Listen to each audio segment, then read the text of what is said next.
Hello mga kapawin! Ako di karon sa balay sa usa sa mga kapitan dinhi sa Davao. Mao si Kapitan Edgar Ibuyan. Tungod kay naami diri kay nagsaulog man siyang adlaw nga tawhan sa ika-74 nga birthday niya. O tapos kay ginakauban man ko, request mo ko nga matugtog. Nga diyan katipitad. Gipasubay kami o bibisita kami silang balay o dili pa lang na siya no.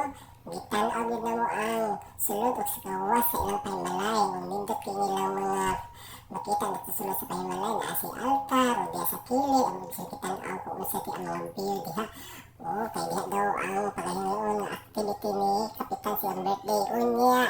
Siyang birthday nga malipay daghan ka kay mga bisita nga mo attend sa maong iyang adlaw nga tawhan. Lalaki anak niya nga nagsamok-samok gid no kay apit po siya sa iya taw.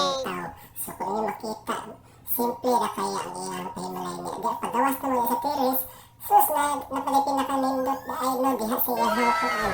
Makita na mo diha ang gawas no, makita ang view. So diha ang susunod ni tanaw ko nga wapo diha ang gitawag na to og dako nga Christmas tree.